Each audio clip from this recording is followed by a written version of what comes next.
y les presento ya al conferenciante de hoy. Se trata de don José Luis Díez, que es jefe de conservación de pintura del siglo XIX del Museo del Prado desde el año 2006 y miembro de los patronatos del Museo de Bellas Artes de Valencia, Instituto Amateur de Arte Hispánico de Barcelona y Fundación Museo Sorolla de Madrid.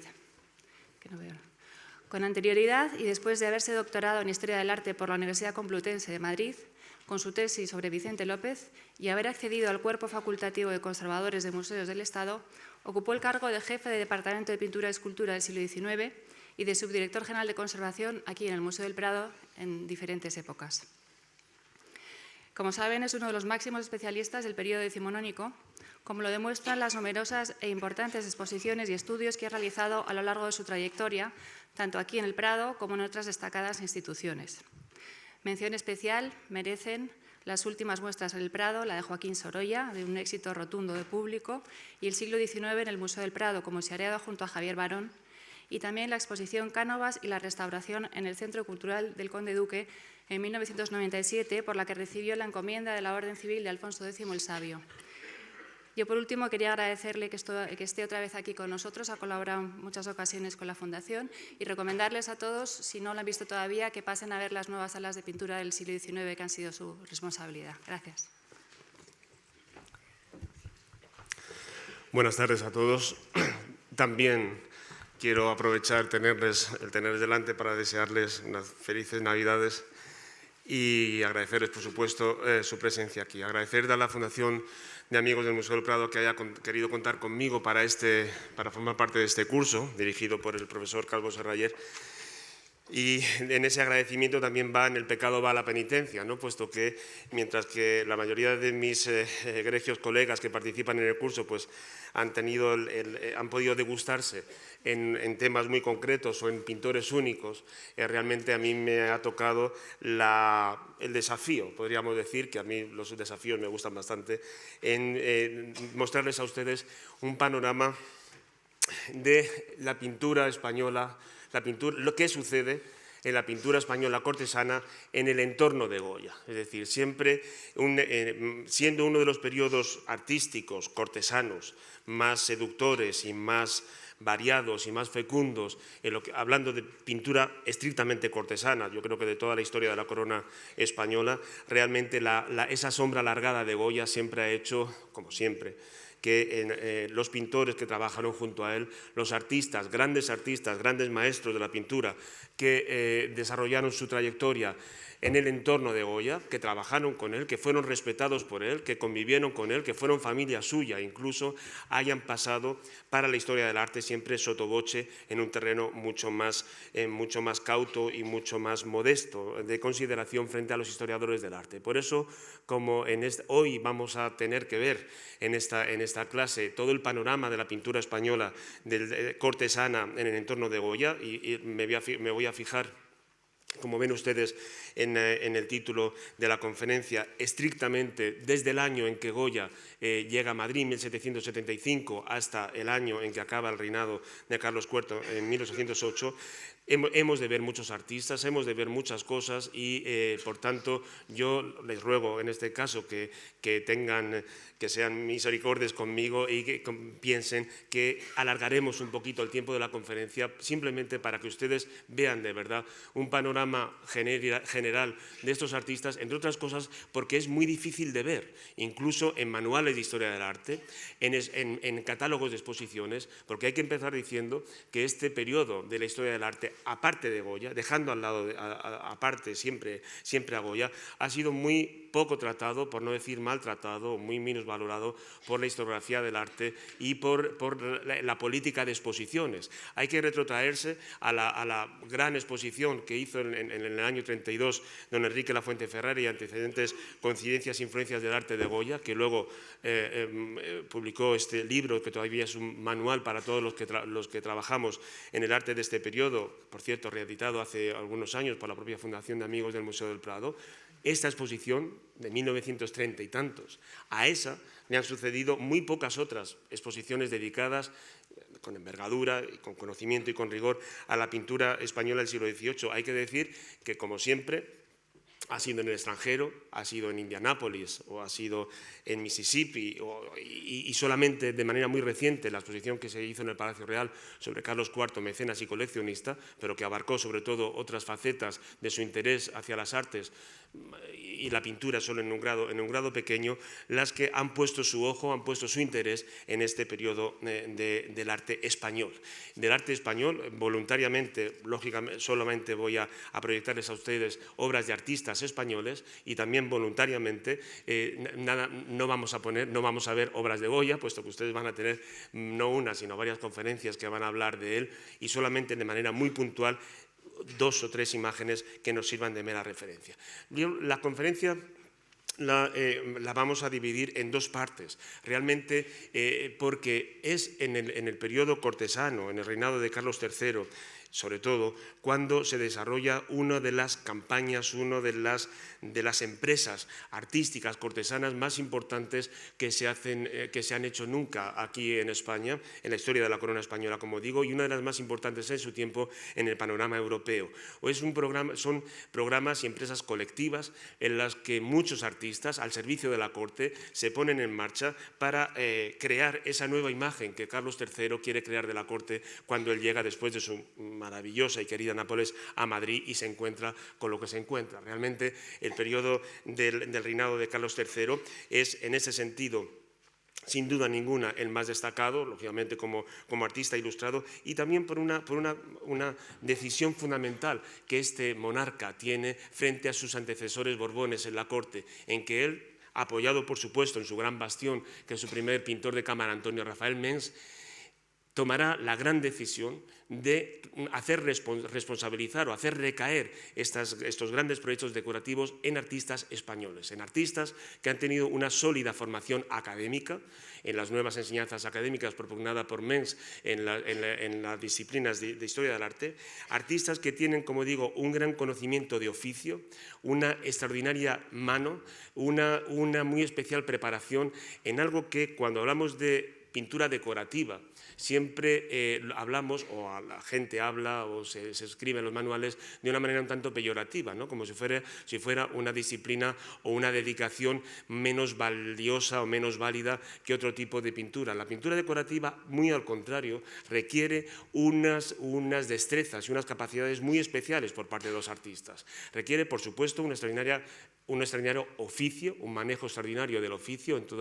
en lo que es manejo de las composiciones, en la capacidad para mover muchas figuras en una sola composición, una capacidad extraordinaria para el dibujo, en el manejo del movimiento y de la distribución de las escenas, algo, ya lo veremos a lo largo de este paseo que vamos a dar, un tipo de herramientas de trabajo y de funcionamiento, y también de lenguajes, el lenguaje mitológico, el lenguaje alegórico sobre todo, que exigen una especial capacidad por parte de todos estos artistas. Por supuesto, entre los programas decorativos de la corte que se establecen en la época de Carlos III,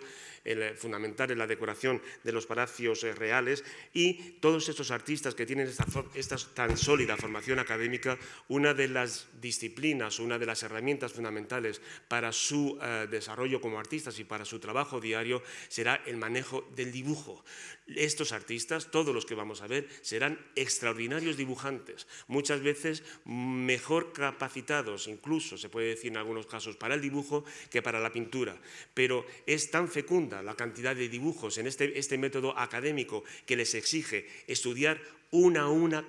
todas y cada una de las figuras, estudiarlas, las composiciones, estudiar aisladamente las figuras,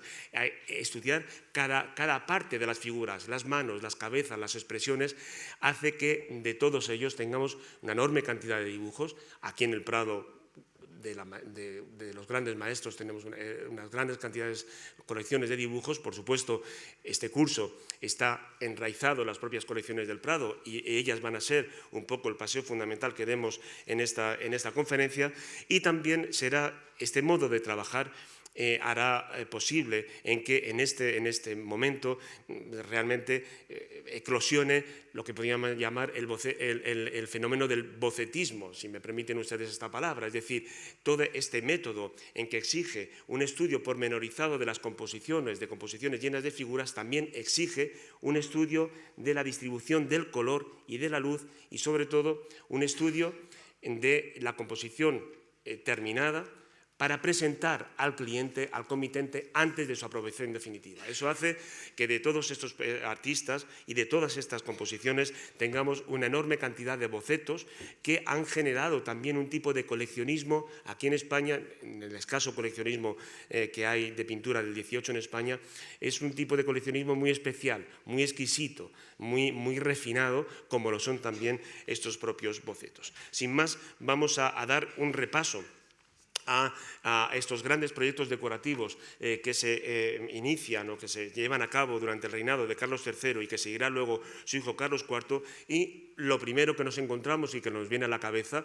pensando incluso cuando hablamos de Goya, es las decoraciones de los palacios reales con las grandes series de cartones para tapices. Bueno, sí, eso lo hace Goya ya, pero es que Goya es uno de tantos. Y Goya se incorpora a este programa decorativo de los palacios, vamos a decir, si me permite la expresión, de los palacios de invierno, ¿no? Que eran aquellas estancias, sitios reales más frías que hacían conveniente el uso de tapices. En lugar de cuadros para cubrir las paredes, los tapices resguardaban más del frío y eso hacía que de esa manera utilitaria las grandes estancias de los palacios reales de invierno, es decir, los que estaban más al norte de Madrid y que los reyes utilizaban de manera más esporádica, fueran revestidos de estas tapicerías. Como saben, cuando Goya viene a Madrid, traído por su cuñado Francisco Valleu, que es responsable, como veremos, de la dirección de todo este programa decorativo, viene a trabajar precisamente para las estancias borbónicas del llamado Palacio Real en el Monasterio del Escorial. Como saben, los Borbones se reservan uno de los alas del monasterio para utilizarlo como real sitio de caza, ¿no? Estando tan cerca la sierra y el Monte del Pardo. Pues bien, cuando Goya se incorpora a esta empresa decorativa, nos encontramos que empieza a trabaja junto a la vez que uno de los más grandes pintores decoradores españoles y desde luego podríamos decir del pintor para tapices por antonomasia, más que todo el resto de los artistas que se dedican a ello, que son muchos, que es José del Castillo. José del Castillo es un artista de una gran formación, de una formación erudita, ha trabajado en Italia, ha ido con Villanueva a visitar las ruinas de Herculano, y es un hombre que tiene una enorme capacidad para el dibujo preciso, para el color muy luminoso y para la distribución de las luces. Un hombre que, como veremos, tiene un instinto especial a la hora de distribuir sus escenas decorativas para los tapices. Como ven, al dedicarse el Escorial fundamentalmente como lugar de caza, ¿no? Para remanso de los reyes, son decoraciones cinegéticas las que se plantean para este real sitio, ¿no? Estos cuadros, estos cartones para tapices, estos tapices se dedican para la pieza antecámara del cuarto del príncipe. Piensen que los príncipes de Asturias se habían casado poco antes, hacía ya años, en 1765, y son estas nuevas estancias, estas nuevas habitaciones que van a ocupar los príncipes de Asturias, los futuros Carlos IV y María Luisa, los que emprendan la decoración de estos artistas que trabajan para la corte de Carlos III. Como ven, cuando José del Castillo pinta estos cuadros, estas escenas de caza, son muy similares. Goya se somete, el cuadro de la derecha es de Goya, como ustedes saben, lo tenemos aquí en el Prado. Se somete exactamente a los mismos moldes y a los mismos esquemas. Verán cómo he procurado titular todos los cuadros y verán ustedes cómo en el caso de la mayoría, o por no decir la totalidad, de los cartones para tapices que no son de Goya, siendo propiedad de las colecciones del Museo del Prado, están todos depositados fuera de sus muros. Eso hace también en que se hayan valorado poco o se hayan podido calibrar poco las capacidades de estos artistas para este tipo de decoración, que como ven, en el caso de José del Castillo, nada tiene que envidiar a lo que Goya hace en este mismo momento, ¿no? Es, como les digo, es un artista extraordinariamente dotado para el dibujo y el manejo del color, pensando también en que este tipo de cartones, aunque son óleos sobre lienzo, tenían que facilitar la labor de los tapiceros, es decir, el tejedor que tenía que hacer el tapiz necesitaba perfiles concretos y superficies cerradas y dibujos muy perfilados para que es lo que luego iba a seguir el hilo. Realmente artistas como Goya, que abocetaban las composiciones o dejaban los perfiles sin terminar, traían de cabeza a los artesanos que luego tenían que convertir estos modelos pintados en tapices tejidos con hilo, ¿no? Como ven, José del Castillo tiene una capacidad especial, a mí realmente me seduce especialmente, fíjense en el manejo de la luz, en una luz crepuscular, en el azul no solamente del lago, sino de las lejanías, en los contraluces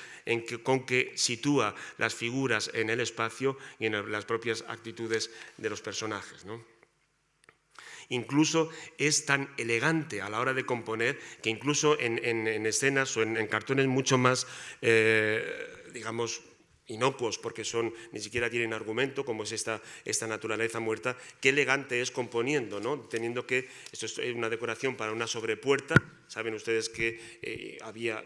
algunas de los tapices se colocaban justo encima de las puertas, era, digamos, los argumentos más intrascendentes, como José del Castillo a la hora de distribuir el tronco o la jaula y la naturaleza muerta, la caza en el primer término, realmente tiene una elegancia muy, muy especial. Por supuesto que el gran factotum de esta empresa decorativa, los cartones para tapices, y digamos que será la llave o el pasaporte que traiga Goya a la corte de Madrid, es Francisco Valleu. Francisco Valleu, pintor del rey, pero sobre todo discípulo predilecto de Mengs. Mengs descansa en él toda esta gran empresa decorativa de los cartones para tapices. Será un artista, también como José del Castillo, extraordinariamente dotado para la composición, un artista con gran soltura creativa, con una gran capacidad para distribuir narrativamente las escenas y además con un sentido muy ilustrado de lo pintoresco, ¿no? De lo popular, que será algo que acierte de lleno, que dé en el clavo en el espíritu más profundo ilustrado, ¿no? Como a la hora de captar las escenas populares con que los monarcas querían adornar sus estancias reales, Valleu tiene un carácter muy especial, un instinto muy especial a la hora de captar estas escenas. Pero además también Francisco Valleu trabajará con un método muy gremial, muy de taller de artista a la hora de realizar cartones para tapices, en el que se separa muy bien en estos grandes maestros quién tiene la idea y quién tiene la ejecución. En el caso de Valleu, Francisco Valleu es quien concibe las escenas, que luego ejecutará a gran tamaño su hermano Ramón. Ramón será ejecutor y Francisco será el pensador, el creador. Eso sucederá no solamente con él, sino con otros artistas, ¿no? Este método de trabajo, como les digo, típicamente de taller dieciochesco. Sin duda, uno de los más deliciosos bocetos que se hacen sobre cartones para tapices es este que tiene el Prado, que en un único lienzo Francisco Valleu despliega todas estas pequeñitas escenas de distintos tamaños y distintos formatos, como ven ustedes, para irse ajustando no solamente a las sobrepuertas, como es este caso o este otro, sino también a las jambas laterales de los palacios reales, que hasta esas estaban revestidas también de tapices así de alargados. Y como les digo, Francisco Valleu tiene una especial capacidad para describirnos de manera muy narrativa y muy detallada estas escenas populares, pintorescas que ve en su entorno y que luego llevará a cabo su hermano Ramón. Incluso algunas de ellas, como esta, que es especialmente exquisito en su propia técnica, se sigue atribuyendo al propio Francisco Valleu como ejecutor del cuadro grande, ¿no? Y fíjense la especial detenimiento del artista en la descripción del tipo y de los elementos accesorios que conforman su identidad, ¿no? pero ya será Ramón Valleu quien realice la mayoría de ellos, como les digo, en este sentido tan ilustrado de irse fijando en los distintos tipos y las distintas costumbres, que fíjense, recuerden cómo por estos años, en 1777, creo recordar, es cuando se publica el gran compendio de trajes y tipos españoles de Juan de la Cruz Cano y Olmedilla, ¿no?, que describe todos y cada uno de los trajes y tipos y oficios que hay en España. Pues este mismo interés es el que mueve en este caso a los tapices de los Valleu, o en esta escena de Petanca, que realmente es muy descriptiva y muy narrativa, ¿no? Pero aunque el Escorial se le dedica algunas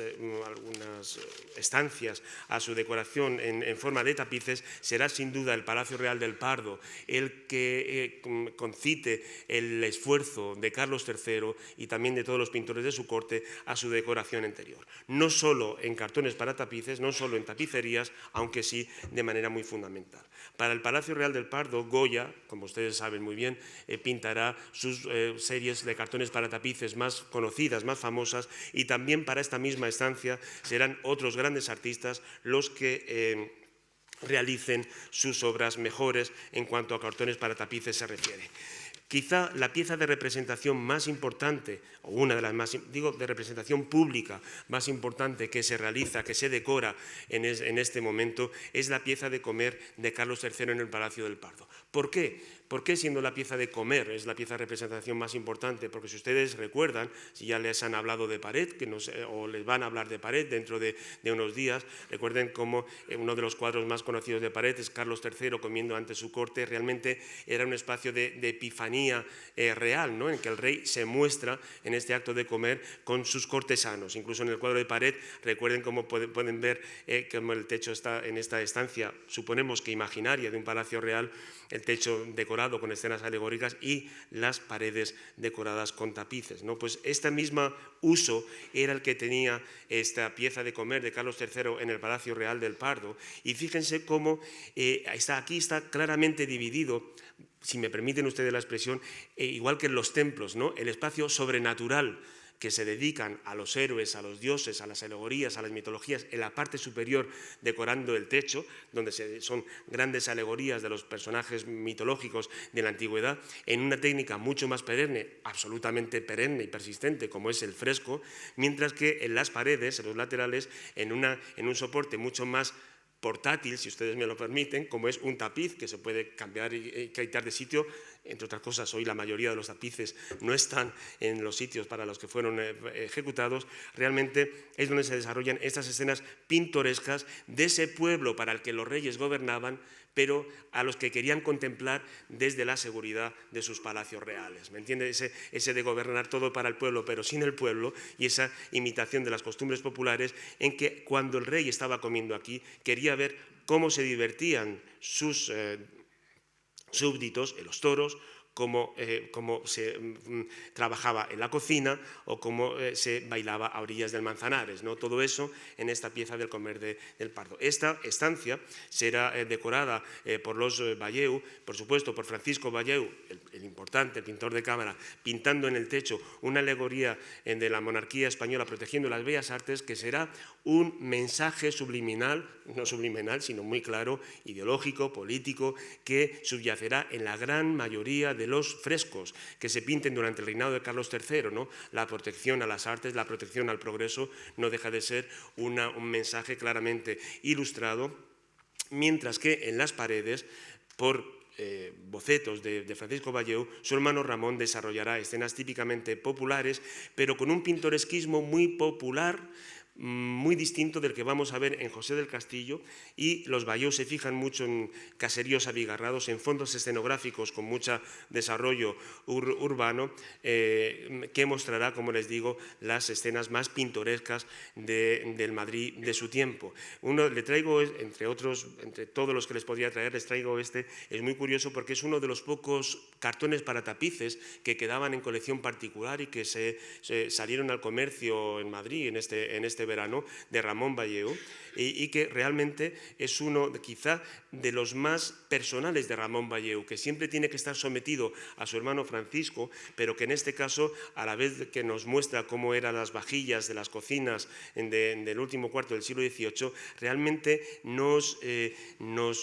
ilumina o nos atisba de qué modo él incluso se quiere acercar un poco a esa manera mucho más fogosa, mucho más libre, mucho más pictórica que su cuñado Goya intenta hacer, ¿no? Si cortáramos este fragmento, realmente dista mucho de estos modelos tan cerrados y más fríos a los que su hermano Francisco le tiene acostumbrado. Sin duda, la estancia o la decoración más elocuente de tapicería que se pinta en el palacio, que se hace para el Palacio del Pardo, es la pieza del vestir del príncipe de Asturias, que se encara a José del Castillo. Y yo creo que en esta estancia y en esta decoración, más que en ninguna otra, queda muy de manifiesto la idea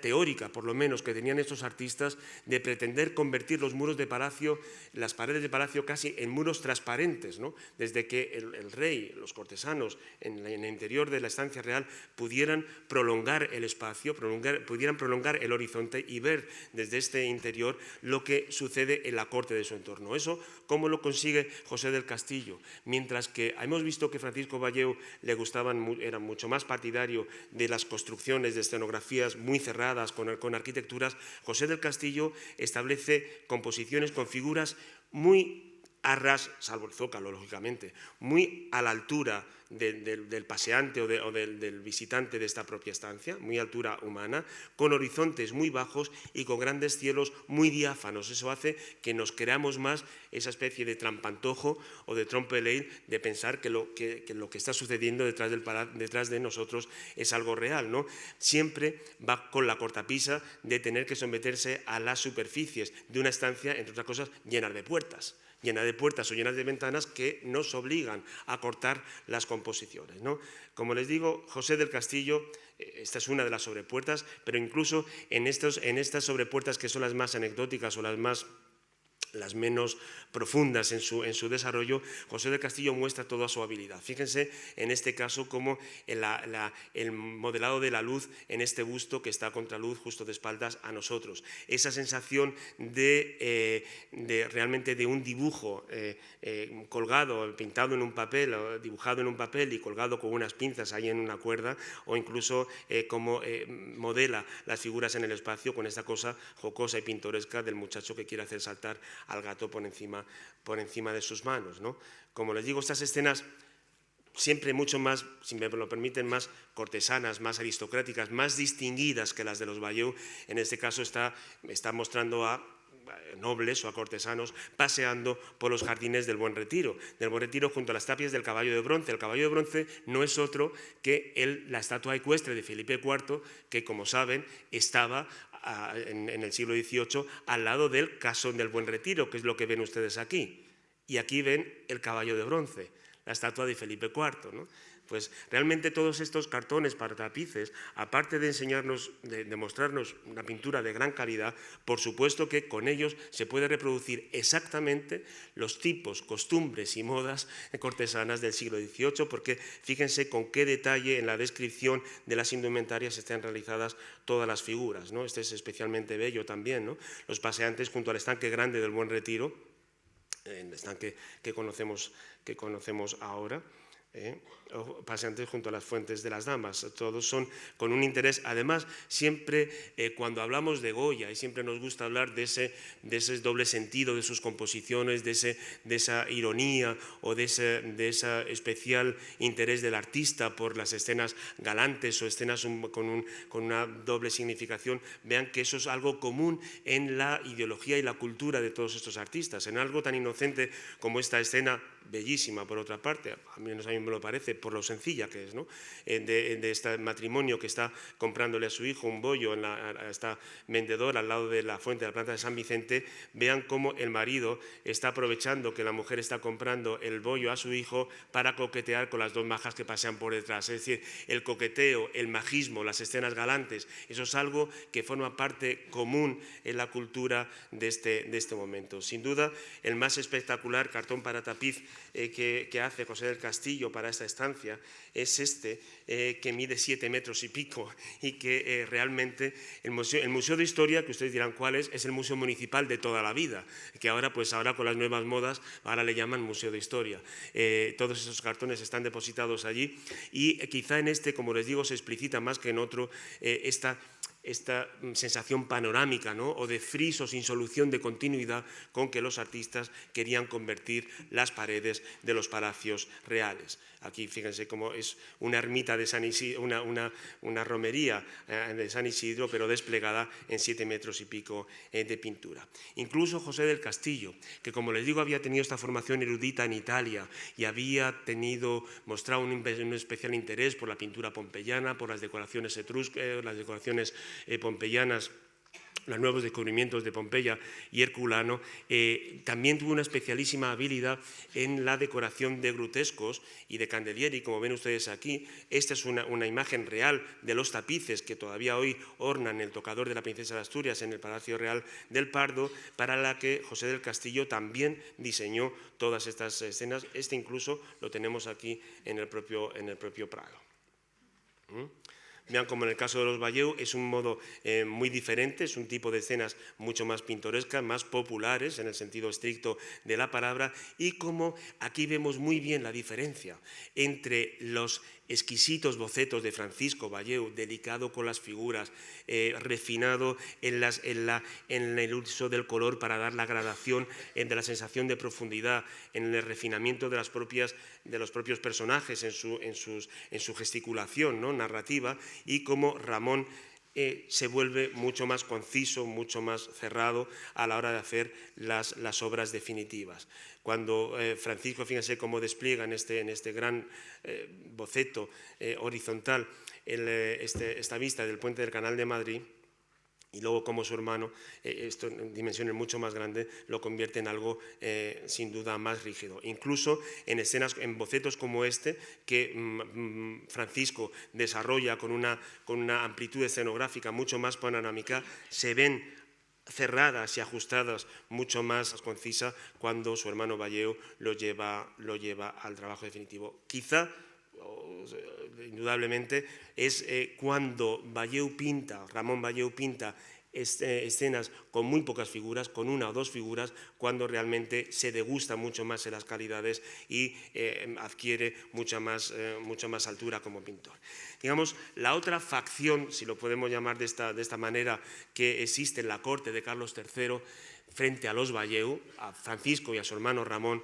la constituye Mariano Salvador Maella. Maella es el otro gran pintor, el otro gran nombre de la pintura cortesana del reinado de Carlos III y Carlos IV, y él va también a pugnar, ¿no?, frente a Valleu en esa alta consideración por parte del rey, que tiene como primer pintor de cámara a Antonio Rafael Mens, que cuando muere Mens deja vacía la plaza de pintor de cámara, y muchos años después será Maella y no Valleu. Valleu además muere antes. Maella quien consiga al final ser primer pintor de cámara ya con Carlos IV, y curiosamente a la vez que Goya, a la vez que se le nombra Goya pintor de cámara, lo será también Maella. Y este modo de trabajar gremial o de taller que les decía yo a la hora de hacer los cartones para tapices por parte de Francisco, que crea, y Ramón, que ejecuta, sucede exactamente en el mismo caso con Maella, porque Maella, que es el gran maestro, que es el pintor que maneja bien las composiciones, que tiene un especial instinto escenográfico, es el que imagina o el que crea de manera original las composiciones, como ven, ya no inspiradas en el momento contemporáneo, sino en épocas más pasadas, y será también su cuñado, un jovencísimo pintor, Zacarías González Velázquez, quien realmente ejecute al final los cuadros grandes. Pertenecen a generaciones muy distintas, y mientras que Maella es un pintor mucho más jugoso, de una factura mucho más aflecada y mucho más suelta, Zacarías está formado mucho más en el rigor clasicista de dibujo cerrado, que, como veremos, le harán en el futuro, no ahora, sino en el futuro, un gran pintor. A la vez que esta gran empresa de los cartones para tapices, no tenemos que olvidar que continúa la decoración de las bóvedas del Palacio Real de Madrid, del Palacio Real nuevo, Se llamaba entonces Palacio Real Nuevo porque sustituía, como saben ustedes, Carlos III lo construye para sustituir al viejo Alcázar que se había destruido en la Navidad de 1734. Por supuesto, Mengs, el gran pintor Mengs, se dedica a pintar algunas de las bóvedas, pero serán otros pintores, otros artistas españoles, antes de llegar Goya a la corte, ¿no? Como es el caso de Antonio González Velázquez, también formado con Corrado y Jaquinto en Italia, y uno de los artistas que hereda de manera más directa el gran barroco decorativo italiano de muchas figuras en movimiento y de escorzos muy pronunciados. Esto es un escorzo dificilísimo, ¿no? Vean de qué manera se imagina Antonio González Velázquez el trono común de Isabel y Fernando recibiendo a Colón a su vuelta de su primer viaje a América, y sin duda también será Francisco Valleu el gran pintor al fresco, quizá uno de los últimos grandes decoradores españoles al fresco, en una técnica especialmente difícil con esta pintura. La caída de los gigantes, les he enseñado antes la obra definitiva, pero más que el cuadro definitivo es el dibujo preparatorio que conserva el Prado. Sin duda es uno de los bocetos más exquisitos pintados nunca por Valleu y por ningún otro pintor español de ese momento, y quizá el boceto también que demuestra más las capacidades de ese artista para una asignatura estrictamente académica, la más difícil de todas, que es el manejo del cuerpo humano, el estudio del cuerpo humano, del desnudo humano en sus distintas actitudes, en escorzos extraordinariamente difíciles, en figuras en vuelo, en figuras que están al revés, en figuras que vemos desde puntos de vista muy distintos, en planos y en escorzos diferentes, y que Valleu demuestra aquí, es un gran despliegue de su capacidad para el dominio del desnudo masculino, sobre todo, como ven ustedes aquí en estas figuras mitológicas, ¿no? Cuando muchos años después, que se siguen decorando las estancias del Palacio Real, fíjense cómo frente a ese movimiento de muchas figuras se pintan ya frescos, bóvedas, siguiendo mucho más las doctrinas de Mengs de cielos mucho más diáfanos, figuras mucho más escasas, en actitudes más reposadas y con volúmenes más serenos, más reposados y también más contundentes, más escultóricos, ¿no? Eso lo podemos ver incluso en algunos de los bocetos de que Valleu pinta ya por estos años, que son, como les digo, mucho más claros, más diáfanos, tremendamente jugosos, y se vuelve todavía mucho más mensianos, más escultóricos en las obras definitivas. Algunos, como este que guarda el Prado, es especialmente interesante porque, fíjense, Valleu lo pinta en grisalla. No le interesa en este momento pintar, el ver cuál es la distribución de color, le interesa fundamentalmente cómo va a manejar la luz. A él en este fresco quería que el efecto especial fundamental de este fresco fuera esta luz sobrenatural que irradia de la cruz de la religión católica que está al lado de la monarquía española, amparando la monarquía, cómo incide esta luz en el modelado de las figuras que van a rodear todo el fresco. Este es un efecto que cuando uno ve el fresco definitivo se pierde realmente esa intención originaria de Valleu, pero es extraordinariamente interesante el ver con qué delicadeza, con qué finura y con qué maestría, es una palabra que podemos emplear aquí con toda tranquilidad, Valleu es capaz de ver esto en el boceto preparatorio. Mientras tanto, Maella, que aunque es gran fresquista también, pero hay que reconocer que menos dotado que Valleu, sí es interesante que vean esa nueva moda, ¿no?, que Mengs había impuesto en dejar los espacios centrales del cielo vacío, también para asemejar esa especie de trompelé, ¿no?, de cielo abierto, que no hubiera techo, y que las figuras se remiten a las cornisas de las estancias. En este caso es más, ven ustedes que Maella, para ser totalmente fiel en este boceto preparatorio a cuál sería el aspecto de la pintura definitiva, lo hace en una bóveda de casetón hecha con la propia madera, formando los 4 gajos de la bóveda. Y ven que luego en el fresco es mucho más frío y mucho más contenido. Bien, algo que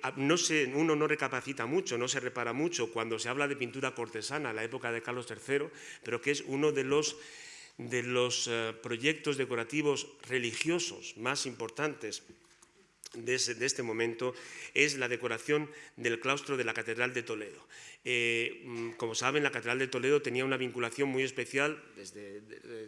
épocas medievales, por razones obvias, con la corona española, ¿no? Y es una relación que mantiene todavía en este momento, y van a ser también los dos grandes maestros cortesanos, pintores de cámara de Carlos III, Francisco Valleu y Mariano Maella, quienes decoren el claustro de la Catedral de Toledo. Ustedes, la mayoría de ustedes, como yo, como todos, cuando vamos a Toledo y a la catedral, pasamos de largo del claustro porque nos queremos meter en la catedral para ver otras cosas que nos parecen más importantes. Pero sin duda recordarán que antes de entrar uno a la catedral tiene que pasar por este claustro especialmente importante, la decoración de la catedral toledana, que siempre, por razón de las modas por un lado y por otro lado de las humedades, se pintó hasta 3 veces. Ha habido 3 ciclos pictóricos en la decoración del claustro. El tercero fue el que el cardenal Lorenzana, gran amigo e influyente hacia Carlos III, le pide a Carlos III que sean sus pintores más importantes quienes lo decoren. Fíjense, ven aquí un poco el efecto de las humedades del claustro, que incluso ya en el momento en que se está pintando tienen estos problemas. Pues bien, como les digo, serán Francisco Valleu de nuevo y Mariano Maella, pero sobre todo Valleu, quien se dedique a la decoración del claustro, que es sin duda uno de los ciclos hagiográficos más interesantes de este clasicismo académico realizado, en el que se embarcan estos pintores, y en el que, por otra parte, lo que se desarrolla en estas escenas, en cada tramo del claustro, son escenas de los santos de la primitiva iglesia toledana. Hay algo muy especial también que demuestra la gran capacidad de estos artistas. Por un lado, que son espacios muy difíciles de pintar, porque es una superficie muy grande en el que en el momento que uno distribuya la escena en este plano de la composición, se nos quedan casi la mitad del espacio en blanco, es decir, hay que desarrollar grandes celajes o arquitecturas o algo que permita rellenar esta parte de la composición. Ese es uno de los problemas. Y otro es la perspectiva desde el que los visitantes al claustro, uno ve desde abajo, los ve en una perspectiva un poco forzada. Eso hace que las figuras tengan que verse ligeramente de soto in su, de abajo arriba, con lo cual otra dificultad añadida. Y una tercera dificultad añadida, es decir, estos muros, estos paramentos no están libres, no están lisos, sino que en muchas ocasiones están horadados o por puertas o por ventanas. Eso hace que las composiciones se tengan que ajustar a estos perfiles irregulares. Y vean cómo aquí Valleu lo que hace es acostar o recostar a una figura encima del dintel de la puerta, ¿no? Es algo muy, muy curioso cómo Valleu se inventa las composiciones de manera que salven de manera más o menos natural los vanos, y que se vuelve especialmente interesante en este caso, que para que vean la capacidad de estos artistas para componer, cómo lo que hace Valleu en que tiene una ventana forzada, lo que desarrolla en ese espacio es el milagro de Santa Casilda. Recuerdan este milagro que a todos nos han contado desde pequeños, como Santa Casilda, convertida al cristianismo, era hija de un musulmán y llevaba pan y alimentos a los prisioneros, y cuando su padre le sorprende un día llevando en el mandil estos alimentos para los prisioneros, le dice: padre, ¿qué llevas ahí? Dice: son rosas. Abre el mandil y realmente eran rosas, ¿no? Pues aquí está Santa Casilda enseñando el mandil a su padre, y aquí están los prisioneros en las mazmorras, y Valleu utiliza la ventana del claustro como si fuera las verjas de las mazmorras, ¿no? Hasta formando parte de la propia arquitectura a la que se asoma uno de los condenados. Eso les hace un poco ver esta capacidad especial que tienen estos artistas, y cómo de nuevo nos resultan mucho más sugerentes en los bocetos, ¿no? Vean cómo esta gran preocupación de llenar los espacios altos, en los que lógicamente son rompimientos de bóvedas celestes las que ocupan esas partes superiores. Como les digo, es Valleu quien se ocupa de casi toda la composición, de casi todo el ciclo, menos 2 de las escenas que realiza Maella, y precisamente el Prado ha comprado este año, porque todos estos bocetos que les he enseñado antes aparte de los frescos definitivos, están en la propia Catedral Toledana, pero en este año salió al mercado este boceto por Maella, que además tiene la curiosidad que no solamente pinta la propia composición, sino que también insinúa la bóveda de este tramo del claustro, está también pintada, en el que Santa Leocadia, como saben, una de las santas toledanas de mayor predicamento en esa tierra, es el predicamento, la presencia ante el pretor, adquirido por el Prado hace poco, como les digo, en el que Maella se muestra también absolutamente maestro en el modo primero de sugerir las arquitecturas clásicas y de situar los diferentes grupos de figuras en los planos sucesivos hasta el fondo de la composición. A Maella también pintará, quizá Maella es mutas mutandis, si me permiten la expresión, casi el Murillo del 18, es el pintor religioso de las escenas amables, de las miradas elevadas al cielo, de los modelados de las figuras muy suaves, muy mórbidos, y es algo que vemos en estos cuadros que pinta para la capilla de los Reyes Nuevos en la Catedral Toledana. Como ven, todo escenas religiosas, pero vinculadas con la historia de España, con la orden de historia. Santiago Apóstol, el patrón de España, San Hermenegildo, rey visigodo, y por supuesto la adopción de los Reyes Magos, ¿no? Otra cosa que se nos pasa desapercibida cuando hablamos de pintura cortesana en la época de Carlos III es también, sin duda, la que ya en la corte, no en Toledo, sino en la propia corte, va a ser el proyecto religioso decorativo más importante del reinado de Carlos III. Es la decoración de la Basílica de San Francisco el Grande, en la que había intervenido, cuya construcción, fachada y torres había intervenido el propio Sabatini, y que es el momento de decorar su interior. Su interior, en que todos ustedes conocen la basílica y saben que es una planta circular con 6 capillas que abocan a esta única nave, y con el altar mayor. En este momento, en este grabado de mediados del siglo XIX, ven cuál era el aspecto primitivo de la iglesia y ven cómo las capillas tenían estos altares rematados en medio punto con esta arquitectura clásica que remataba las pinturas. Pues bien, conocemos, a ustedes les sonará este momento de la decoración fundamentalmente porque a ella también contribuye Goya, les habrán hablado de ella o les hablarán de ella con el cuadro de San Bernardino de Siena predicando al rey de Aragón, pero Goya interviene de manera colectiva con otros artistas cortesanos de ese momento, algunos de más edad. Esta es la primera capilla a la izquierda, la primera capilla del lado de la epístola, en que interviene Antonio González Velázquez, como les digo, y Andrés de la Calleja. Ya eran artistas, como ven por sus fechas de nacimiento, mucho más mayores que el propio Goya. Y en la capilla paralela, en el lado del Evangelio, es un artista muy joven, aunque aún un poco mayor que Goya, Gregorio Ferro, José del Castillo, al que hemos visto también, y la escena principal, estos son los 2 cuadros laterales, y el cuadro principal se reserva al gran Mariano Salvador Maella, que, como les digo, en este juego que les hablaba antes, es casi un poco el Murillo del 18, porque también será el pintor de las Inmaculadas. Maella cogerá el testigo de Murillo y reinterpretará en el 18 el modelo murillesco de las Inmaculadas, del que aquí tenemos en el Prado este delicioso, exquisito boceto preparatorio para el cuadro grande de San Francisco el Grande, y que, como ven, en el que también Maella, con este cuadro, vincula de alguna manera la decoración religiosa con la propia corona y con el propio rey Carlos III, porque, como saben, Carlos III, cuando instituye la orden que lleva su nombre, la orden civil de Carlos III, la dedica a la Inmaculada Concepción y por tanto le da sus colores, el blanco y el azul. Y aquí ven ustedes a uno de los angelitos que porta en su mano el gran collar de la Orden de Carlos III. Como si tienen ocasión de ver el boceto del Prado, verán esa sutileza, esas transparencias y esa manera de hacer tan exquisita por parte de Mariano Maella. Pero, sin duda, ¿a quién le toca el caramelo mayor? Que es el retablo del altar mayor, pues a Francisco Valleu, ¿no? Valleu es el que hace el cuadro del altar mayor. Para él pinta este precioso boceto preparatorio que está en Meadows, en Dallas, en el Museo Meadows, y que representa a Cristo y la Virgen apareciéndose a San Francisco en la porciúncula, porque aunque la basílica está dedicada a Santa María de los Ángeles, es San Francisco, lógicamente, el protagonista de toda su decoración, que por la razón que sea, no gusta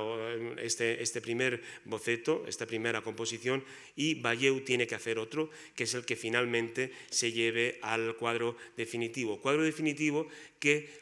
es el único que hoy no se puede ver, porque, como saben, toda la decoración de San Francisco el Grande lo ven en este grabado de finales del siglo, de mediados de la segunda mitad del siglo XIX, el cuadro de Valleu, cómo decoraba el altar mayor de San Francisco el Grande, altar mayor que se transforma por completo cuando a finales del siglo XIX, por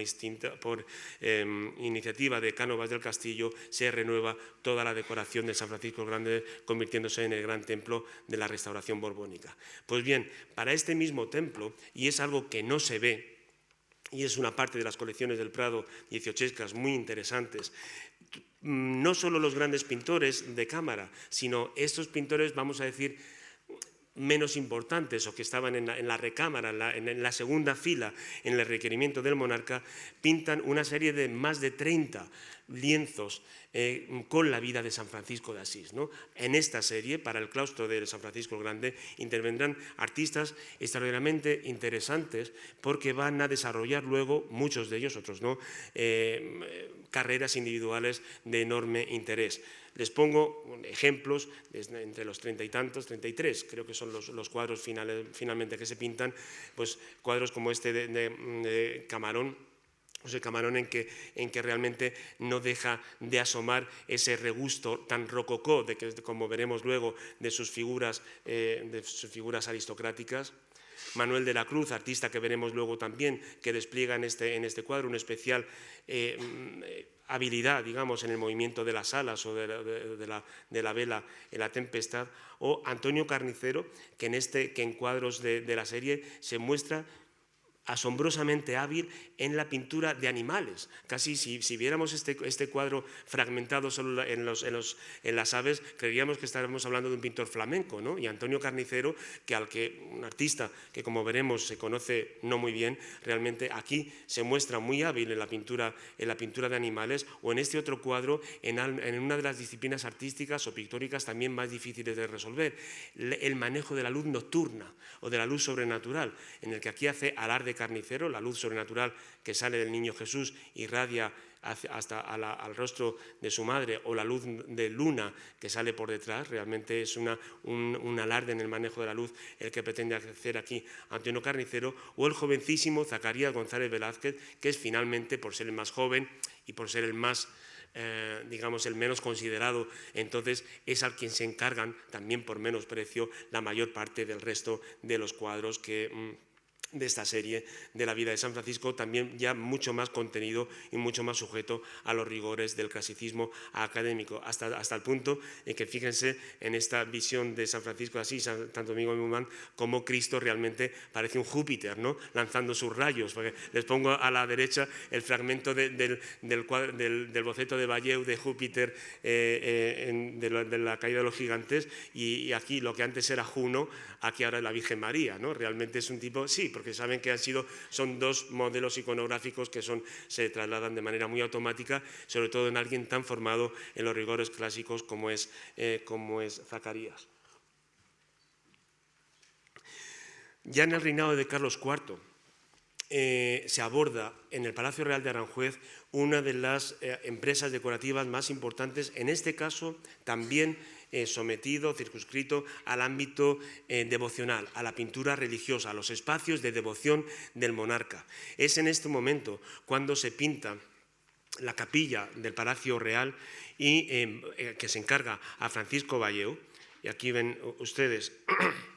estos son los bocetos. Como siempre, nos resultan mucho más atractivos los bocetos que las pinturas definitivas. Estos son los bocetos para los gajos de la bóveda de horno de la capilla del Palacio Real, cuya Inmaculada pintará Maella, por supuesto, y desde luego es en los bocetos donde vemos esa sutileza de Valleu en el manejo exquisito, por ejemplo, en este caso de la luz, ¿no? Son objetos de la letanía mariana, de la luz sobrenatural que irradia en el espejo, de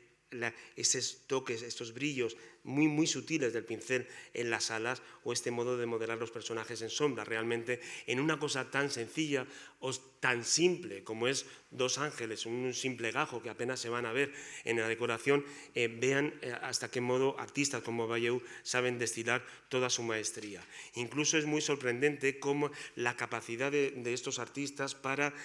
concebir en su cabeza todo un entramado decorativo que luego tienen que ajustar a espacios arquitectónicos muy difíciles, porque fíjense aquí con qué claridad, con qué orden, con qué serenidad Valleu concibe el testero del oratorio de Carlos III, ¿no? Pintado al fresco, con una imagen de la Virgen que luego no pinta él, pinta Maella, de nuevo, con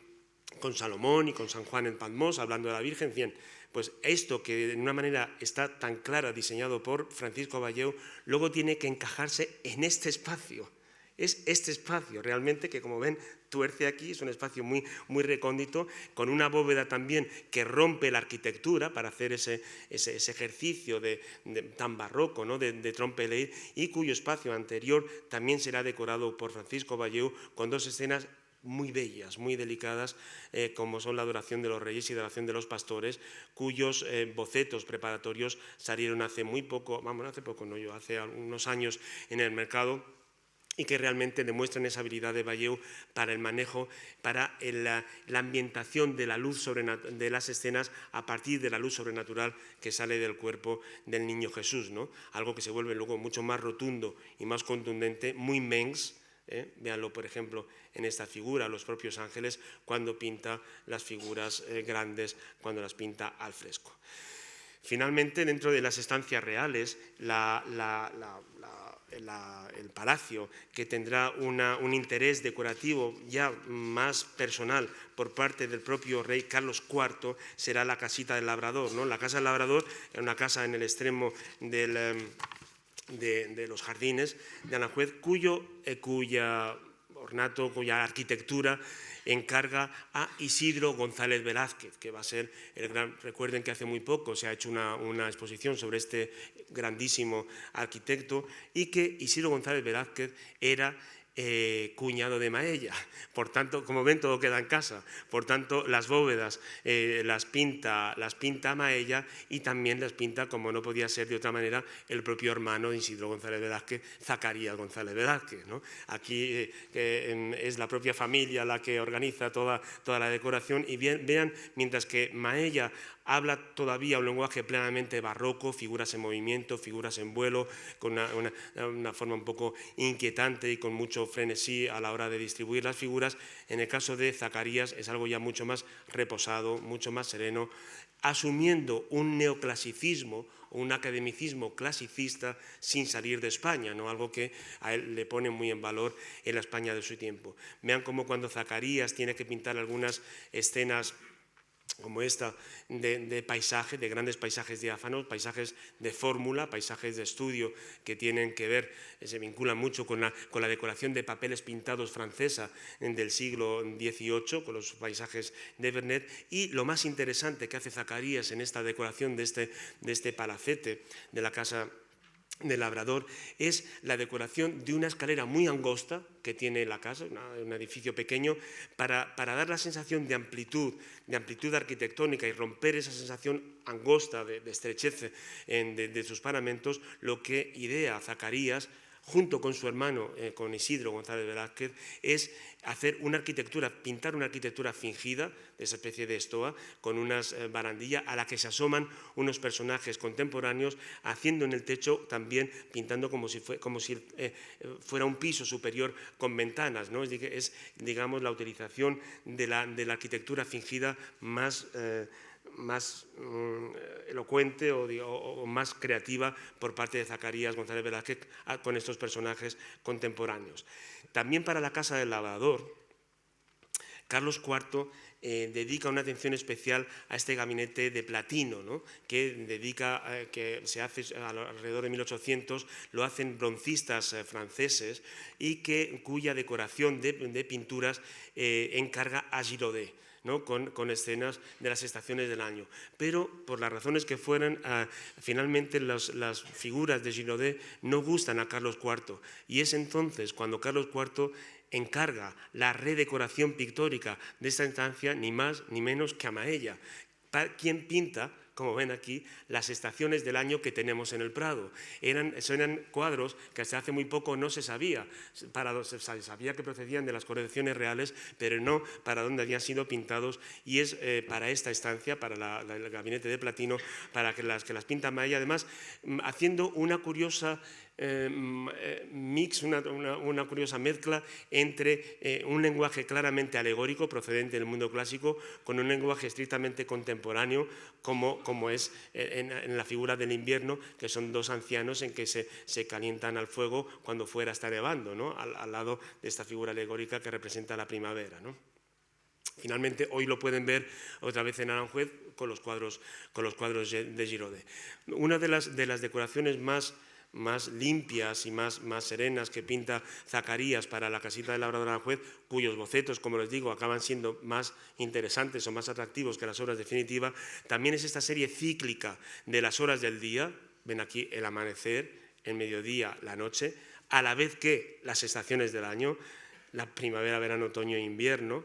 que pinta para la galería de esculturas de la casita del labrador en una mímesis, en una conjunción absoluta, en una comunión completa con la arquitectura y con las esculturas. Digamos que es también uno de los ejemplos de decoración integral, si me permiten la expresión, más interesantes de este momento en el reinado de Carlos IV, ¿no?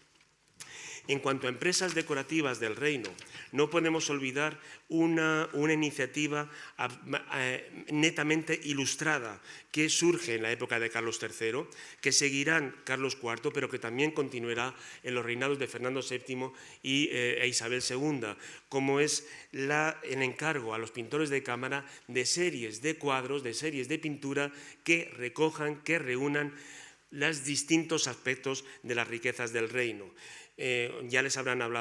hablado ustedes en anteriores conferencias de la serie de bodegones que manda pintar a Meléndez para el Príncipe de Asturias, y también en este momento Carlos III encarga en 1761 a un pintor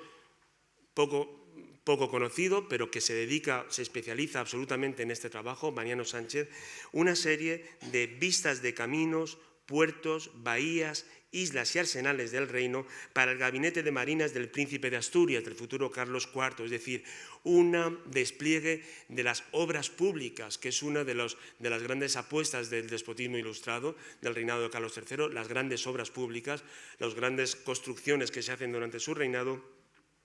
para el gabinete de marinas de Carlos IV. Lógicamente, Mariano Sánchez se tuvo que especializar en esto porque es que dedicó a ello toda su vida, porque llegó a pintar 118 cuadros de vistas de los puertos y arsenales de España, que están repartidos entre el Museo del Prado y el Palacio Real, y las colecciones y Patrimonio Nacional. Como ven, el interés fundamental de estos cuadros era mostrar las obras públicas, por escueto y por sencillo y por simple, quizá uno de los más bonitos sea este puente del Guadiana Carlos IV para cruzar Badajoz. Y como ya les hablarán o les han hablado cuando les hablen de pared, también Carlos III encarga en 1786 otro repertorio, en este caso a pared, sobre las vistas de puertos cántabros. De esto pasamos de largo porque de ello les hablarán. Bien, pues en este último tramo de la conferencia, como les pedía un poquito de benevolencia, vamos a hacer un repaso. A la vez que los artistas que trabajan para la corte se emprenden en estas empresas colectivas, en estos grandes proyectos decorativos para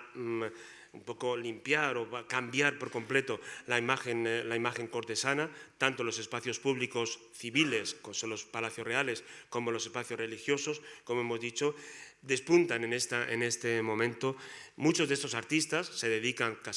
en casi todo su tiempo a estas decoraciones colectivas, pero muchos de ellos y otros más destacan lógicamente como artistas en su individualidad. Los vamos a ver deprisa, pero no quiero dejar de que los vean sin verlos, porque ya les digo que son artistas que es muy difícil verlos ni en en conjunto, unidos, ni en manuales, ni en exposiciones, ni en libros que nos permitan ver la calidad y la variedad de pintores de gran talla, de gran calado, que trabajaron para Carlos III, pintores españoles, para Carlos III y para Carlos IV. Hemos visto a José Camarón, al viejo José Camarón, que aunque es un artista que dedica toda su obra, casi toda su carrera, a pintar en Valencia, fundamentalmente escenas religiosas, pero pinta algunas de las escenas galantes más exquisitas de toda la pintura rococó española. Le hemos visto antes pintando en San Francisco el Grande, pero vean, tanto en el propio modelado de las figuras como en la pincelada, las actitudes, los cuellos largos, realmente uno de los pintores que logra dar más elegancia a estas escenas galantes rococós. Las dos mejores, sin duda, las tiene el propio Museo del Prado. También pinta paisajes de estudio a la manera de Vernet, paisajes decorativos que incluso en alguna ocasión se han confundido con obras francesas como seguidores de Vernet, pero es el pintor español que más logra asumir ese tipo de paisajes. A Valleu ya hemos visto la grandeza de su arte, tanto como fresquista como creador de escenas de cartones para tapices, y como pintor religioso, por supuesto, es un gran pintor religioso. Sus niños Jesús son fantásticos, y sobre todo él asume de manera muy clara el lenguaje del modelado rotundo de Mengs, ¿no? Y esto lo vemos con una gran capacidad en el modelado del propio Niño Jesús. Retratista de enorme talla, también por otra parte. También la faceta de Valleu como retratista se ha visto un poco desdibujada porque no se ha conocido muy bien, se empieza a dibujar un poquito mejor ahora, y fíjense que, por ejemplo, este retrato de Godoy ha estado atribuido durante décadas a Antonio Carnicero, cuando es una obra clarísima de Valleu. Y este otro retrato de Carlos IV ha pasado prácticamente desapercibido, es un cuadro además que permitirá fijar muy bien la catalogación de otras obras, incluso aquí en el propio Museo del Prado, que figuran como obras de otros artistas, ¿no? En el caso de Joaquín Inza, y además les voy a poner artistas también que en algún caso sus obras, en épocas pasadas sobre todo, se han confundido por poco conocimiento, lógicamente, con obras goyescas, ¿no? Joaquín Inza es un artista que es muy influido por las modas francesas en el retrato, como ven ustedes aquí, y que en el Prado tenemos una de sus obras maestras como retratista, el retrato del fabulista Tomás de Iriarte, en el que siempre en Inza hay, por un lado, una elegancia ligeramente afectada en las poses de los retratados, pero siempre hay una dureza especial, ¿no?, a la hora de reproducir los adornos y las telas, ¿no? También como algo, vean, también a veces Inza no acaba de manejar muy bien las proporciones, vean el brazo tan delgado y este brazo más grueso, la cabeza, etcétera, pero es un artista que tuvo su renombre y tuvo su reconocimiento en el momento de su tiempo. A Maella ya hemos visto también como fresquista, le hemos visto también como pintor religioso, pero es también un gran retratista. Cuando hace este retrato, realmente, simplemente por este retrato, alcanza uno de los grandes nombres en la retratística cortesana de su momento, retrato que le manda hacer Carlos IV para presidir en el Palacio Real la sala del capítulo de su orden, de la orden de Carlos III. Como ven, la cabeza procede del modelo de Mengs, pero todo el desarrollo del gran retrato de aparato con el hábito, esto lo digo siempre, pero nunca me canso de recordarlo, el gran problema que tienen los pintores reales los pintores cortesanos a la hora de hacer retratos reales en España. ¿Por qué? Porque en España, en la etiqueta del protocolo español, no está el uso de los atributos reales, como está en Francia, en Austria o en otros países, ¿no?, en que los reyes nuestros no se retratan con la corona puesta ni con el manto de armiño, con lo cual, a la hora de hacer un gran retrato de corte, los retratistas españoles tenían que tirar de los hábitos de las órdenes más vinculadas con la corona, especialmente con el toisón de oro y con la de Carlos III, ¿no? Y este digamos que es el retrato de corte de mayor empaque que se le hizo a Carlos III. En el Prado tenemos otros retratos reales como estos, y me interesa sobre todo que vean ustedes a Maella como pintor, como retratista real, porque Maella también hizo una familia de Carlos IV. También pensaba hacer una familia de Carlos IV. Una familia de Carlos IV de la que en el Prado como les digo, y también por ser fiel al curso, intento guiarme fundamentalmente por las colecciones del Prado, tiene su dibujo preparatorio, pero en el que incluso se conoce su boceto preparatorio también, su boceto pintado, en el que, como ven, no es exclusivo de Goya. Recuerden, cuando se habla de la familia del infante Don Luis, siempre se subraya ese carácter de cercanía de Goya o del carácter especial del infante Don Luis en hacerse retratar con su peluquero, con sus cortesanos, con sus criados. No es algo exclusivo de Goya, sino que es algo que entra dentro del espíritu ilustrado, porque como ven aquí, también los reyes se hacen retratar con las nodrizas y con las criadas, ¿no? Es algo, y con el infante Antonio Pascual, que siempre estaba en todos los retratos de familia, ¿no? Es algo que me interesaba para que vean ustedes un poco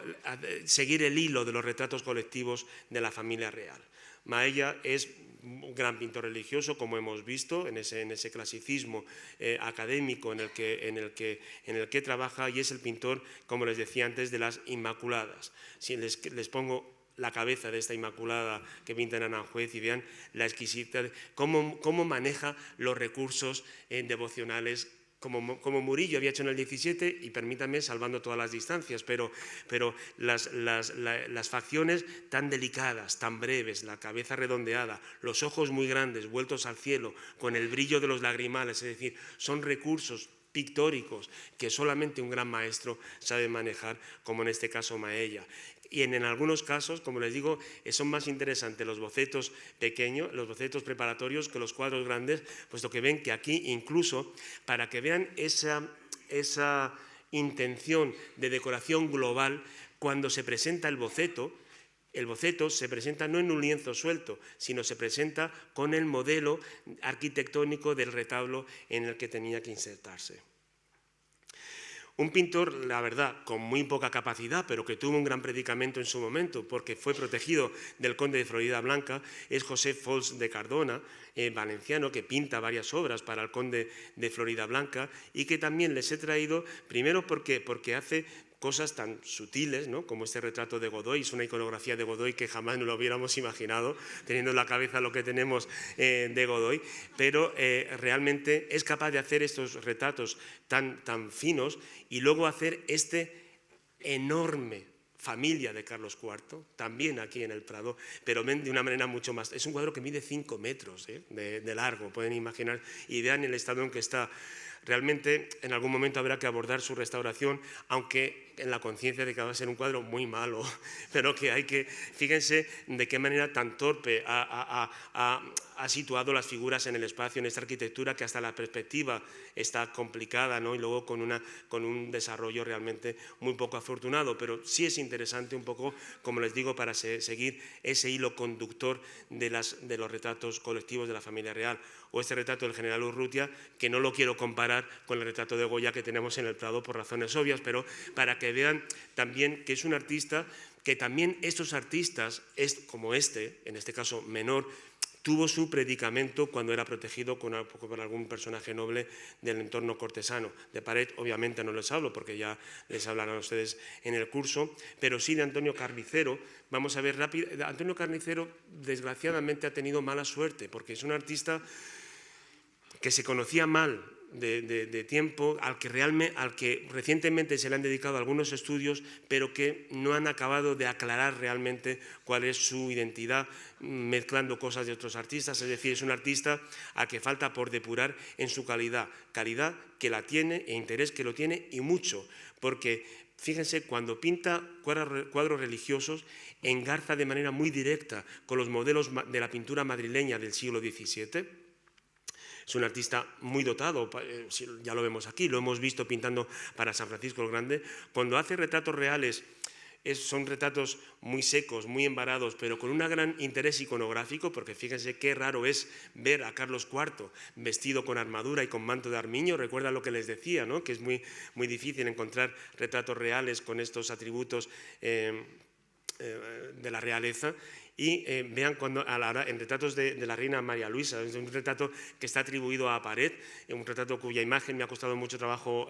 encontrar, y que agradezco a la Fundación de Amigos, que les di mucho la lata en eso, pero realmente nos da una iconografía de la reina muy diferente. Es una obra indudable indudable de Carnicero, inédita hasta ahora, que se la enseño, que se la muestra a ustedes y que desde luego, entre otras cosas, nos muestra mucho el gusto de la reina y nos muestra mucho la moda de estos años. Pero es un retratista muy sutil también, aunque las figuras en este momento todavía algo embaradas, muy sutil a la hora de representarnos a las figuras en el entorno con las cosas con las que quieren retratarse, ¿no? En el caso del Marqués de Narros, con los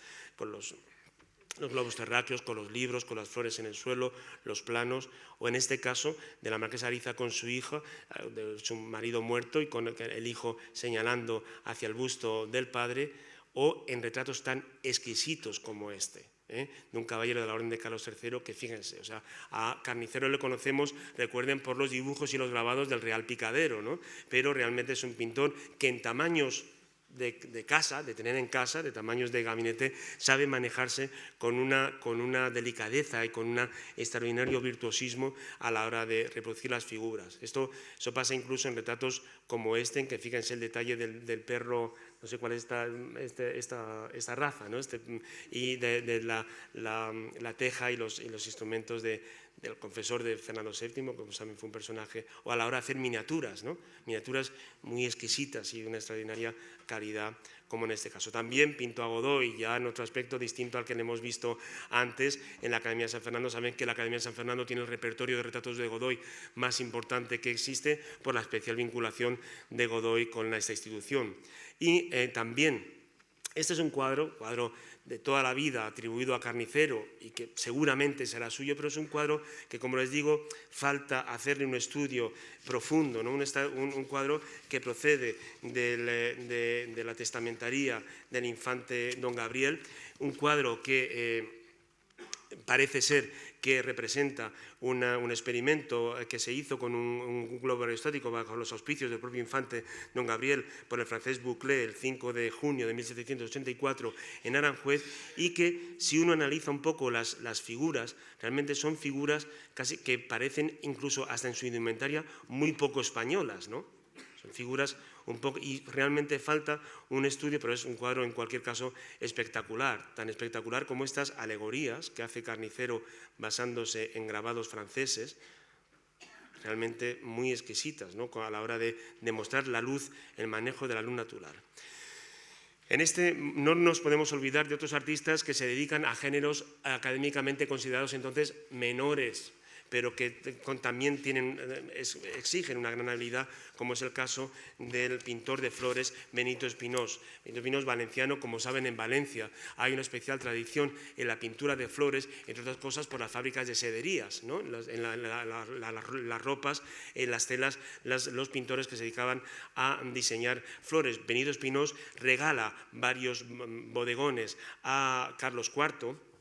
bodegones que están en el Prado o en Patrimonio Nacional, como ven, en el que un poco inicia esta moda por el bodegón con arquitecturas y con grandes cascadas de flores cayendo, que luego seguirá en el siglo XIX. Algunos muy sencillos, pero muy exquisitos, como estos que ven ustedes aquí. Manuel de la Cruz, artista que hemos visto antes, recuerden, con San Francisco el Grande, en esta escena de San Francisco en la barca, es un pintor que se había dedicado junto con su tío, había trabajado en la obra magna de su tío que les comentaba antes y cuyo título les leo correctamente. Colección de trajes de España, tanto antiguos como modernos, que comprehende todos los de sus dominios, que se publican en 1777, su tío Juan de la Cruz Cano y Olmedilla, y por tanto su sobrino, Manuel de la Cruz, tiene una especial dedicación, un especial interés por la descripción de las indumentarias de los tipos. Es casi conocido exclusivamente por este cuadro del Prado, que lo verán ustedes reproducido en todos los libros y manuales de historia de España del siglo XVIII, por la capacidad, es la Plaza de la Cebada de Madrid, por la capacidad que tiene Manuel de la Cruz en fijarse en los distintos tipos populares o aristocráticos que confluyen en la Plaza de la Cebada. Vendedoras, niños, timadores, cocheros, aristócratas, etcétera, ¿no? Es un cuadro muy a degustar: soldados, escofietas frescas de París, ¿no? Las cofias de las señoras, un puesto como era entonces la Plaza de la Cebada, que no tenía puestos ambulantes, ¿no? Puestos de vajillas, como ven ustedes aquí. Es un cuadro, como les digo, solamente por este cuadro Manuel de la Cruz tiene un nombre en la historia del arte. Quizá el artista que más interés nos puede despertar por su cercanía o por su envoltura en lo goyesco es Esteve. Agustín Esteve es un artista muy grande, un gran retratista y un artista que además es protegido por las grandes familias nobles españolas, algunas también con especial relación con Goya, como los Osuna, como los Alba, como Godoy mismo también, y pintor que va a trabajar con Goya en la copia de retratos reales fundamentalmente o en la copia de retratos aristócratas goyescos. Pues es un artista que si lo vemos en su individualidad es un artista extraordinariamente exquisito e interesante, ¿no? Retratos cuánto nos recuerdan al mundo de Goya, pero es que también Esteve participa de esa misma estética, de esa misma condición y de ese mismo momento. Es un cuadro que ha adquirido recientemente el Prado y Esteve es especialmente capacitado para los retratos colectivos en los que muestra esa sutileza muy delicado a la hora de los modelados de las carnaciones y de las telas, y ven cómo es especialmente diestro en sus retratos femeninos, en retratos colectivos, como vemos aquí, o como las distintas hijas de los duques de Osuna. Aquí tenemos en el Prado el de la futura marquesa de Santa Cruz, que realmente es un cuadro que se limpió hace pocos años, y realmente la suavidad casi sedosa con que está descrito el pelo que le cae, como ven, hasta aquí. Es algo, sí, hecho con una sutileza y una delicadeza muy grande, que entendemos también por qué en algún momento algunas obras de Esteve han pasado como obras de Goya. Algunas obras son muy personales, como esta que ven ustedes aquí. Como ven, es un gran maestro del retrato, sobre todo femenino. También pinta a Godoy, y algunos de los más interesantes, como este, ¿no? Ya de 1807. Sí. Esto no es Goya, esto es Esteve, es una copia del retrato de Goya, este sí es Goya, ¿no? Del retrato de Goya, sí, pero si uno lo ve aisladamente, o sea, uno puede entender que en el pasado, fíjense, con la sutileza y con la calidad que Esteve hace esta copia. Esto es Esteve también, esto es Esteve, y una copia a gran tamaño, a tamaño natural. Es decir, esto les hace ver lo difícil que es, pero que no es, lo difícil que es estudiar Goya sin estudiar a los de su entorno. Hay que estudiar a Goya y a los de su entorno para poder ir deslindando poco a poco lo que es Goya de lo que no es. Aquí esto es mucho más evidente cuando se trata de una copia. En el cuadro grande lo pintó Goya, está desaparecido, y del cuadro original de Goya solo se conserva este fragmento que está en Meadows, en el Museo Meadows de Dallas. Aquí sí se ven claramente las diferencias. Pero, ¿qué es esto? Esto no es Goya. Esto es un bocetito así de pequeño que no es Goya, pero que conoce cómo Goya trabaja y conoce ese mismo mundo, ese mismo lenguaje. Con toda probabilidad es un Esteve que está copiando el retrato de Goya para hacer otro retrato más grande. ¿Y esto qué es? Esto, bueno, cualquiera lo ve,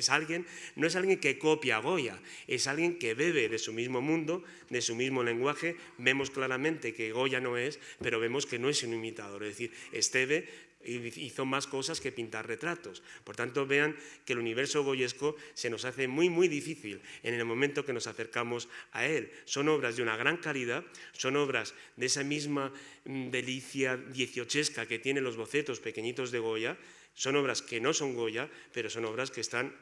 estupendamente pintadas, ¿no? Que es alguien que conoce muy de cerca su lenguaje y su técnica. Asensio Juliá, pero no nos vamos a quedar en el año 8, con lo cual no vamos a hablar de lo que ustedes piensan que vamos a hablar, sino que vean cómo Juliá, que es alguien que trabaja con Goya, es alguien que ayuda a Goya, y es alguien que funciona con él. Lógicamente, como ocurre con Esteve, tiene la obligación de adentrarse y de beber y de hacer mano con el lenguaje goyesco, no de la manera tan sutil como hemos visto con Esteve, sino de una manera mucho más de manchas, de grandes manchas, mucho más esquemáticas, mucho más simples, esa forma de hacer los árboles que luego será tan característica de Juliá. Lógicamente, si Juliá ayuda a Goya a los frescos de San Antonio de la Florida, es lógico que Juliá se haga una copia del boceto del maestro para tenerlo delante de la mano a la hora de subirse al andamio. Es decir, y vean cómo asume también las maneras de hacer de Goya cuando pinta este retrato de José Camarón. Es algo, o cómo cuando hace dibujos lo que hace es simplificar modelos claramente goyescos. Este es el dibujo de Goya, este es el dibujo de Asensio Juliá. Digamos, para entender un poco a Juliá hay que entenderlo como su técnica o su método de seguir al maestro es simplificar el lenguaje goyesco, ¿no? Y ese es otro camino abierto que se nos queda. Hemos visto ya a Zacarías cómo pintaba para San Francisco el Grande, cómo pintaba también en la Casa del Labrador y cómo es un interesantísimo pintor religioso, ¿no? Aquí vemos el boceto del cuadro grande y cómo es un artista muy ordenado, muy sereno, muy equilibrado a la hora de distribuir las figuras en la composición y a la hora de hacer cosas alegóricas como esta, seguramente un estudio para un teatro, para un telón de teatro. Este cuadro apareció hace poco tiempo en el mercado madrileño como anónimo, pero lógicamente los olfatos perspicaces enseguida supimos ver que lo que esto era un Zacarías González Velázquez, que solamente había que limpiarlo para que saliera en toda su calidad, y se compró para el Museo de Historia, ¿no? Para el Museo Municipal. Un cuadro espectacular de la reina María Luisa en todo su esplendor, que realmente también muestra mucho de la capacidad de Zacarías y de la propia personalidad de la reina. Vean cómo es también muy interesante el detalle del brazalete con la imagen de la miniatura de Francisco de Paula, y es un cuadro que, bueno, ¿de dónde sale este cuadro que mide 2 metros y pico? Pues de siempre se conocía o se sabía que Zacarías González Velázquez había pintado sendos cuadros del rey y de la reina María Luisa para la entrada de los reyes en Madrid, para la Casa de los 5 Gremios Mayores. La Casa de los 5 Gremios Mayores siempre tenía la costumbre, cuando había entradas reales, de encargar retratos de los monarcas, de la pareja de los reyes. Pues bien, claro, es que el retrato del rey estaba también sin identificar en las colecciones de Patrimonio Nacional, aunque es un bien personal, pertenece a la colección privada de Su Majestad el Rey, pero aquí están reunidos ya los dos cuadros, ¿no? Los 2 cuadros que se habían pintado para los gremios mayores, y como les digo, ahora se han identificado el uno al lado del otro. Bartolomé Montalvo, aunque les han hablado de bodegón, pero les han hablado de Menéndez, Bartolomé Montalvo es el gran maestro del bodegón español de principios del siglo XIX, al margen de Goya, lógicamente. Es el pintor que continúa más, es la tradición del bodegón español, también el bodegón realista, bodegón concreto, bodegón que pinta para los reyes. Esos son cuadros que tiene el Prado procedentes de las colecciones reales, con una enorme también sutileza a la hora de describir los objetos. Fíjense en este detalle que les he querido traer de este plato de ciruelas, y que estos bodegones están pintados a la vez que los bodegones de Goya, y realmente enlazan más con la tradición de Meléndez, obviamente, que con la tradición de Goya. Es un artista que realmente... Estos cuadros estuvieron colgados en la Galería Central del Prado. Se recuerdan en la exposición del grafoscopio, en la que se veía la Galería Central con todos los cuadros allí colocados, estos 4 bodegones estaban colgados allí. También Vicente López también es un pintor que tiene su vinculación, aunque le colocamos siempre en el siglo XIX, pero él realmente se vincula con la corona antes, ¿no? Él viene a Madrid en 1790, y, pensionado por Valencia, y se queda maravillado con la pintura del Escorial, sobre todo con Lucas Jordán, ¿no? Con Lucas Jordán, que será entonces su gran modelo a imitar cuando hace pinturas de decoraciones murales con grandes figuras arrebatadas en movimiento. Y también con los grandes barrocos españoles. Hace esta copia, obra propiedad del Prado, que procede de las colecciones reales, del cuadro de Claudio Cuello, que está en la sacristía del Escorial. Y él, cuando vuelve a Valencia, vuelve como un gran pintor, ya jovencito, pero pintor de prestigio, en que trae las novedades de la corte. Entonces, él hace una mezcla en la que sus retratos quiere pintar como Goya, lo ven en el propio rostro del personaje, un retrato fantástico. Quiere pintar como Paret, en estos brillos de los destellos de los botones y de la casaca de raso, y quiere pintar como Maella en el fondo del cortinaje decorativo cálido, ¿no? Esa afectación rococó cortesana a lo Paret se ve muy bien en este retrato fantástico que tiene el Prado, ¿no? En esos destellos casi metálicos del vestido, pero ya se denota claramente el modo de hacer personaje personal de López en la forma tan mórbida de hacer las manos, que es una de sus características fundamentales. Pero López entra en contacto con la corona cuando llega la noticia a Valencia de que van a pasar la familia real por Valencia de camino a Madrid después de haberse celebrado los desposorios del príncipe de Asturias, el futuro Fernando VII, en Barcelona con la princesa María Antonia de Borbón. La familia real pasa por Valencia y entonces este personaje, Vicente Blasco, el rector de la universidad, encarga a López, como pintor joven, pero que ha estado en la corte y que conoce bien las modas cortesanas, que pinte un retrato de la familia real homenajeada por la Universidad de Valencia. Y es el cuadro que tienen ustedes aquí, otro retrato, otro eslabón en los retratos colectivos de la familia real, un retrato alegórico en que Minerva señala hacia la fama y la Universidad de Valencia muestra las distintas facultades, la facultad de teología con la Biblia Sacra, la facultad de geografía, la ven ustedes aquí con el globo terráqueo, la facultad de medicina con Esculapio delante de los reyes. Pero hay un problema, ¿cómo un joven valenciano va a pintar a los reyes si nunca les ha visto? Pues la única forma que tenía de hacerlo era tirar de los retratos que circulaban por Valencia, los retratos que circulaban en la guía de forasteros, la guía que se editaban todos los años, y que esa es la razón por la que Vicente López pinta así a la reina María Luisa con estos bucles, que a la hora de estudiar este cuadro el profesor Diego Angulo decía que Vicente López había pintado los cabellos de la reina María Luisa como si fueran las serpientes de la medusa, ¿no? Realmente. Y lo mismo ocurre con Fernando VII, con el príncipe de Asturias, Fernando, y la princesa María Antonia. No los conocía de nada, obviamente un pintor que no era cortesano como él no había podido acceder a sus efigies. Tira de los dibujos, luego grabados por Brunetti, que circulaban también en la guía de forastero, que como ven reproducen, les hace carne, les hace vivos el propio Vicente López. Cuando se le entrega este cuadro a Carlos IV, Carlos IV le nombra pintor honorario de Cámara y le deja en Valencia, vamos a decirle, permítame la expresión coloquial, como corresponsal, para que se encargue de comprar para él los cuadros que estaban en los conventos de Valencia, de los pintores que a él le gustaban, a Carlos IV le gustaban, especialmente Juan de Juanes y Francisco Ribalta, encargando a López que haga las copias para que los cuadros originales se los traiga a Madrid y él ponga en los